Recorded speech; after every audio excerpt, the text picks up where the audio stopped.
આજે આપણે લીલું લસણ અને લીલા મરચાં એનું આખું વરસ રહે એવી ચટણી સરસ સૂકી બનાવીશું. આ રીતે મેં 500 ગ્રામ લસણ લીલું લીધું છે. જો ધોઈને સાફ કરીને સરસ સૂકવીને લીધું.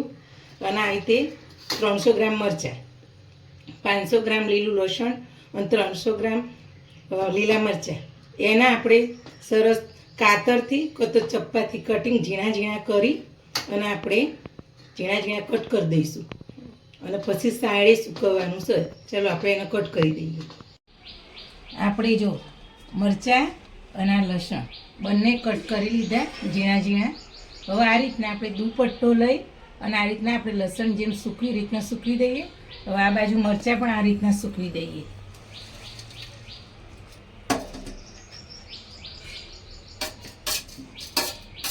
કોઈ પણ કોટનનો કે દુપટ્ટો ગમે તે લઈ આ રીતના આપણે એને સૂકવી દેવાનો. અને તડકામાં નથી સૂકવવાના, આપણે સાંજે સૂકવવાના છે કે એનો ગ્રીન કલર જળવાઈ રહે એના માટે. આ રીતના આપણે 2 દિવસ સુધી સુકાવા દઈશું.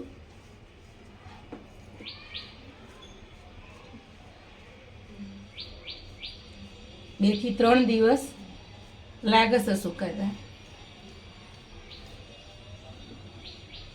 જો આ રીતના આપણે લસણ અને મરચાં અલગ અલગ સૂકવવાના. આ રીતના એક બાજુ લસણ ને એક બાજુ મરચાં આ રીતે કપડામાં સૂકવી દેવાના એટલે જલ્દી સુકાઈ જાય. મરચાં અને લસણ આપણું સરસ સુકાઈ ગયું. જો 3 દિવસ થઈ ગયા. જો મરચાં સરસ સુકાઈ ગયા. જો અને લસણે પણ સરસ સુકાઈ ગયું. આપણે લસણ અને મરચાંની ચટણી સૂકી બનાવવાની છે એટલે હવે આપણે એના મિક્સરમાં અધકચરા ક્રશ કરી લઈએ. ચાલો આ રીતના આપણે બાઉલમાં નાખી દઈએ. જો ક્રશ થઈ ગયું. જો એ આવું જ કરવાનું. જો આ રીતના પીસી કાઢવાનું સરસ. ચલો મરચાં પીસી દઈએ. જો મરચાં આપણે પીસી કાઢ્યા આ રીતના.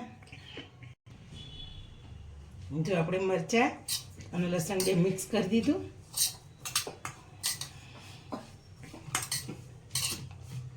જો આ રીતના આપણે પીસીને તૈયાર કરવાનું. હવે એની અંદર આપણે બીજા મસાલા કરીશું. અડધી ચમચી આપણે શેકેલું જીરાનો પાવડર લીધો છે એ નાખીશું.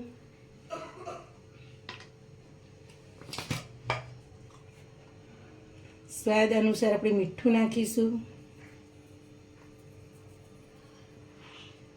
પહેલાં માપનું જ નાખવાનું, પછી તમે ચાખો એટલે ખ્યાલ આવે કે ઓછું છે તો પાછળથી ન ખાય. 1 ચમચી આપણે ધાણા જીરું પાવડર નાખીશું.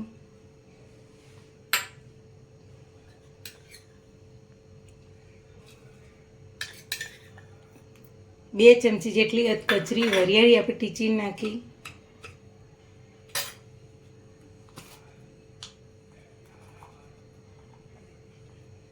અડધી નાની ચમચી હિંગ નાખીશું.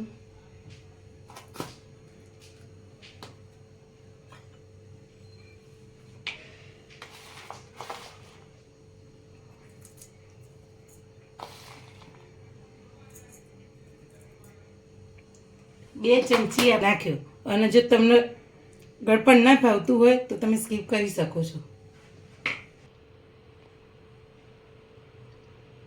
હવે આપણે અંદર 1 ચમચા જેટલું તેલ નાખીશું. મેં ગરમ કરીને ઠંડુ કરીને પછી નાખ્યું. હવે આપણે બધું મિક્સ કરી દઈશું.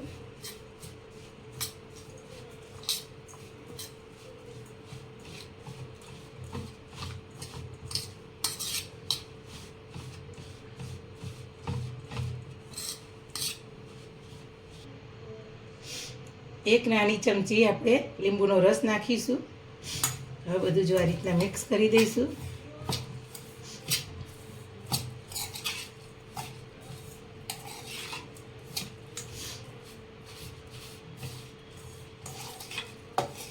જો આપણે લીલા લસણ અને મરચાંની વરસ સુધી આ ચટણી તમે સરસ ખાઈ શકો.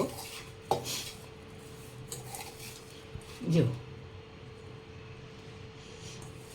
તો વરસ સુધી એરટાઈટ ડબ્બામાં ભરી અને રાખી શકો અને રોટલી ભાખરી પરોઠા સાથે તમે ખાઈ શકો.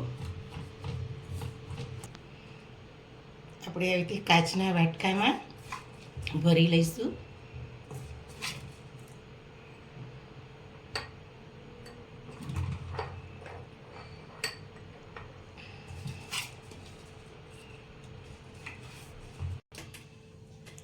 જો આપણે લીલા લસણ અને મરચાંની ચટણી સૂકી તૈયાર થઈ ગઈ.